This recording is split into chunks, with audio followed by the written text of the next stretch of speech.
하나님 말씀은 이사야서 3장 1절에서 12절까지입니다. 너희의 죄라는 제목으로 하나님의 말씀을 전할 때 여러분들의 하나님의 크신 은혜와 은총이 임하기를 예수 그리스도의 이름으로 간절히 축원합니다. 성경 한 절 한 절을 강해식으로 설교를 하기 때문에 성경을 펴놓고 말씀을 들으신다면 더 크신 은혜가 임할 줄 믿습니다. 사랑하는 여러분, 여러분은 태양을 손바닥으로 가려보신 적 있으십니까? 눈에 태양이 안 보인다고 해서 태양이 비치지 않고 있는 건 아닙니다. 한강 철교가 가설되기 전에 있었던 일인데, 어떤 사람들이 밤늦게까지 술을 먹고 이 술 취한 세 남자가 한강을 건너편으로 건너가기 위해서 나룻배를 타고 노를 저으면서 나갔다고 합니다. 번갈아 가면서 밤새도록 노를 저어도 저쪽 강가에 배가 닿지 않았습니다. 날이 훤히 밝아왔습니다. 아직도 배는 강가에서 노를 젓고 있었습니다. 왜 배가 가지 않나 그들이 보니까 배의 밧줄을 풀지 않고 밤새도록 노만 젓고 있었던 것입니다.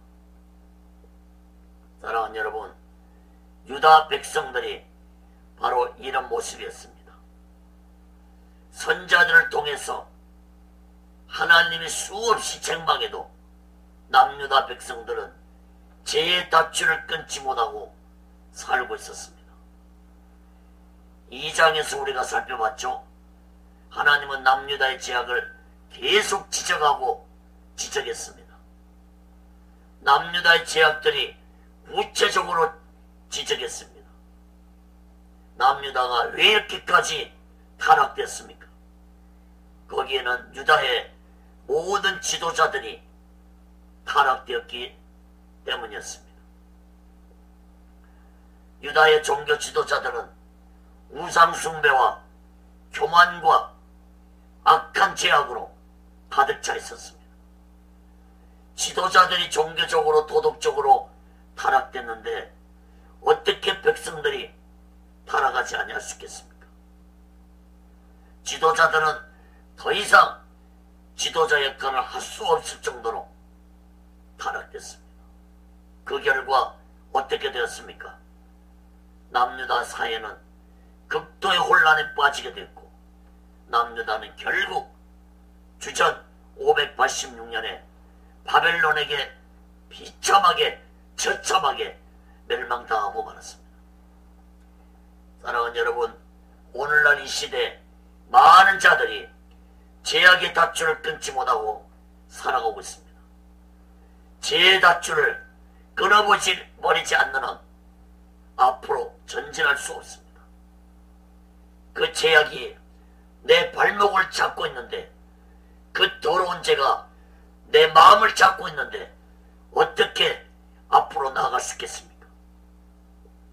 사랑하는 여러분, 오늘 이 시간에 나를 붙잡고 있는 이 죄악의 사슬들을 예수 그리스도의 피로 끊어버리고 오직 예수 마음과 오직 예수 신앙으로 살아가는 귀하고 복된 자들 되시기를 예수 그리스도 이름으로 간절히 축원합니다.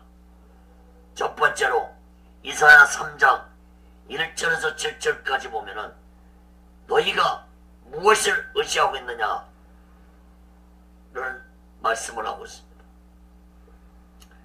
하나님을 의지하며 살아가야 할 이스라엘 백성들이 세상 것들을 의지하며 살자 하나님은 이스라엘 백성들이 의지하는 것들을 제하여 버리시겠다고 했습니다. 사랑하는 여러분, 여러분은 무엇을 의지하며 살고 계십니까?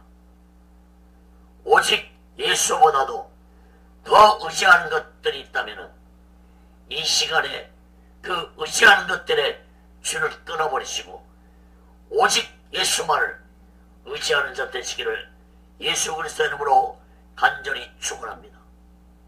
하나님은 유다 백성들이 의지하는 것들 4가지를 제하여 버리시겠다고 하셨는데 그 4가지가 무엇인지 살펴보겠습니다.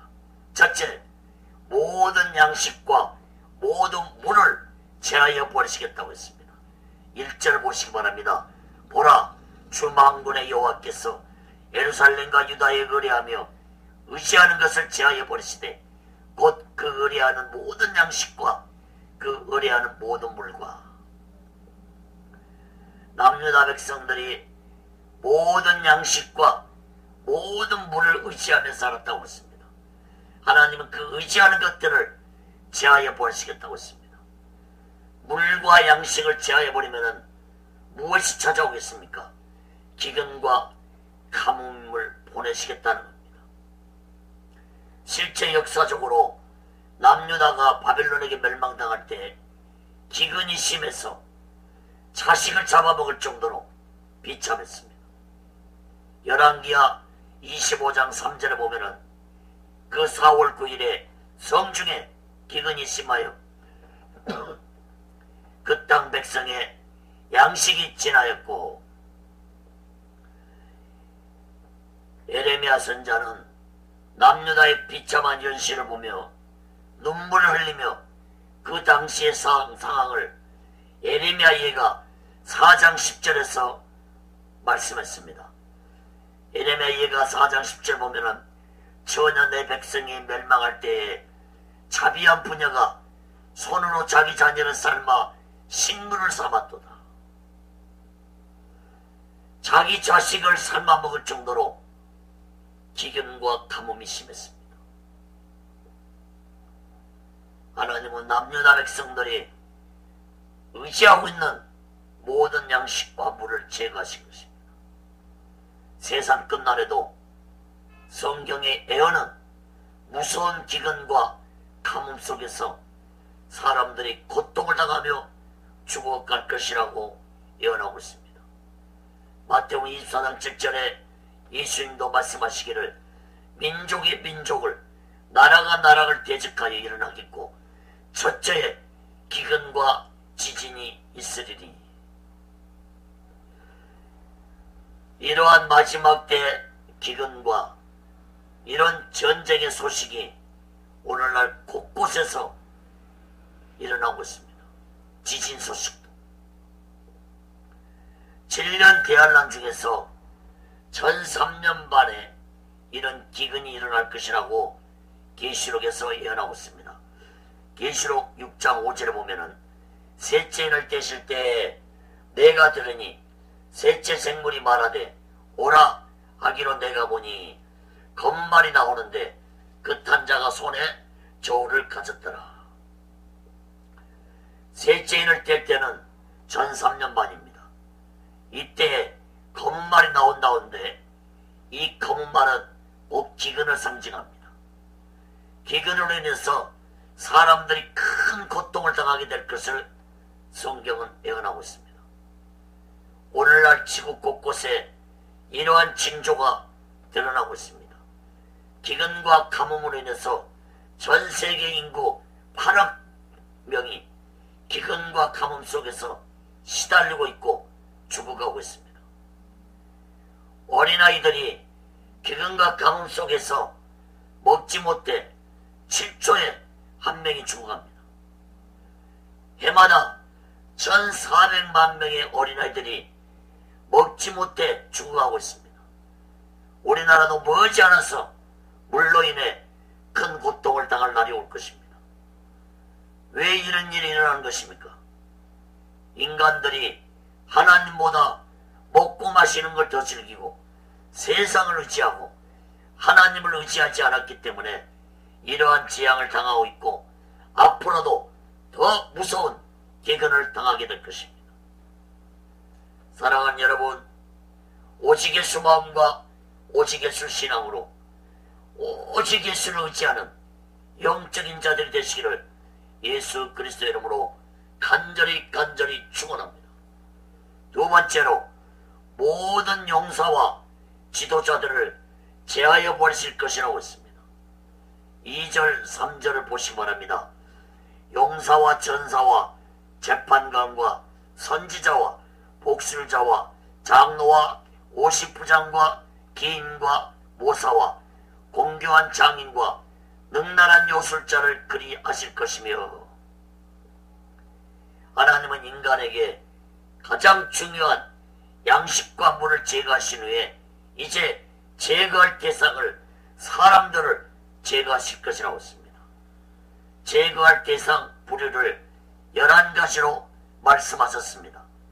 용사, 전사, 재판관, 선지자, 복술자, 장로, 오십부장, 기인, 모사, 공교한 장인, 요술자를 제거하실 것이라고 했습니다.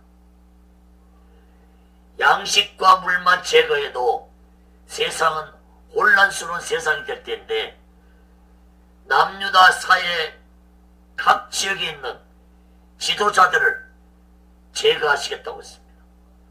지도자가 제거당한 남유다는 질서가 없는 혼란 속에서 바벨론 세력에 의해 철저하게 멸망당하고 말았습니다.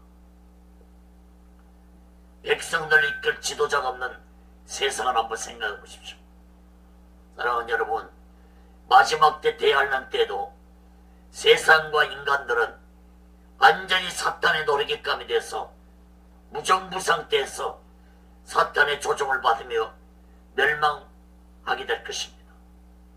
사랑하는 여러분, 지금부터라도 오직 예수만 의지하고 오직 예수 신앙으로 살아간다면 마지막 때 성령님의 온전하신 인도와 보호하심을 받게 될 것입니다. 세 번째로 사회 구조 질서가 무너질 것입니다. 4절 5절 봅니다. 그가 또 아이들로 그들의 방백을 삼으시며 적자들로 그들을 다스리게 하시리니 백성이 서로 학대하며 각기 이웃을 잔해하며 아이가 노인에게 비천한 자가 존귀한 자에게 교만할 것이며, 지도자들이 제거된 남유다 사회는 사회 질서가 완전히 무너진 세상이 될 것이라고 했습니다. 아이들로 방백을 삼고, 즉 아이들이 지도자가 되고 적자들, 즉 갓난아이 같은 어린아이들이 백성을 다스린다고 했습니다. 이 말씀은 곧 문자적으로 볼 것이 아니라 실제로 어린아이, 이런 갓난아이들이 지도자 된다는 그런 의미가 아니라 지도자 자격이 되지 않는 영적으로 어리석고 무지한 자들이 지도자가 된다는 걸 의미합니다. 이러한 어리석고 무지한 지도자들의 다스림을 받은 백성들은 서로 학대하며 이웃을 괴롭히고 아이들이 어른들을 존경하지 않을 것이고, 비천한 자들이 존귀한 자들을 업신여기는 세상이 될 것이라고 말씀했습니다. 이사야 선자의 예언처럼 남유다의 마지막은 사회 질서와 영적 질서가 완전히 무너진 세상이 되고 말았습니다. 마지막 때에도 세상은 완전히 사회 질서와 영적 질서가 무너진 악한 사탄의 세상이 되고 말 것입니다. 사도 바울은 마지막 때에 이러한 현상들이 나타날 것이라고 말씀했습니다. 디모데후서 3장 1절 5절을 읽어드리겠습니다. 내가 이것을 알라. 말세에 고통하는 때가 이르니 사람들은 자기를 사랑하며 돈을 사랑하며 자긍하며 교만하며 예방하며 부모를 거역하며 감사치 아니하며 거룩하지 아니하며 무정하며 온통함을 풀지 아니하며 참수하며 절제하지 못하며 사나우며 선한 것을 좋아하지 아니하며 배반하에 팔며 조급하며 자고하며 쾌락을 사랑하기를 하나님 사랑하는 것보다 더하며 경건의 모양은 있으나 경건의 능력은 부인하는 자니 이 같은 자들에게서 내가 돌아서라. 마지막 때에 사도 바울은 이러한 인간 사회 속에서 19가지가 말세에 나타날 것이라고 했습니다. 오늘날 그러한 조짐들이 사회 곳곳에서 이미 나타나고 있습니다. 사랑하는 여러분, 오직 예수 마음과 오직 예수 신앙으로 마지막 때에 오직 예수 믿음을 굳게 지키는 자 되시기를 예수 그리스도의 이름으로 간절히 축원합니다. 네 번째로 끝까지 인간을 의지하고자 하는 남유다의 백성들의 모습을 말씀했습니다. 6절 7절 봅니다. 혹시 사람이 그 아비의 집에서 그 형제를 붙잡고 말하기를 너는 의복이 오히려 있으니 우리 간장이 되어 이 멸망을 내 수하에 두라 할 것이면 그날에 그가 소리를 높이 이르기를 나는 고치는 자가 되지 않겠노라. 내 집에는 양식도 없고 의복도 없으니 너희는 나로 백성의 관장을 삼지 말라 하리라. 이사야 선지자는 한 가정의 이야기를 비유하면서 당시에 남유다 백성들의 생각이 얼마나 잘못되었는지 말하고 있습니다. 지도자가 없는 남유다에 옷만 좀 그럴듯하게 입었으면 지도자가 되어달라고 의지한다는 것입니다. 이것은 곧 사람의 예모만 보고 지도자를 삼아서 의지하고자 하는 백성들의 어리석음과 무지한 모습을 보여주고 있는 것입니다. 지도자로 택함을 받았다 할지라도 그 누구도 지도자가 되겠다고 하는 자가 없는 것이 남유다의 마지막 모습이었습니다. 사랑하는 여러분, 지도자가 타락하고 지도자가 없는 국가는 반드시 멸망했다는 것은 세계 역사가 증명해 주고 있습니다. 오늘날 이 시대에 뜻있는 자들이 하는 말은 이 땅에 지도자들의 부재 시대라고 말씀하고 있습니다. 영적 세계에도 영적 지도자들의 부재 시대가 나타나고 있는 시대입니다. 사랑하는 여러분, 하나님을 의지하지 않는 남유다의 멸망의 역사를 우리가 돌아보고 오늘날 예수 믿는 자들은 오직 예수 마음과 오직 예수 신앙을 가지고 온전히 하나님을 의지하며 살아가는 지혜로운 자들 되시기를 예수 그리스도 이름으로 간절히 축원합니다.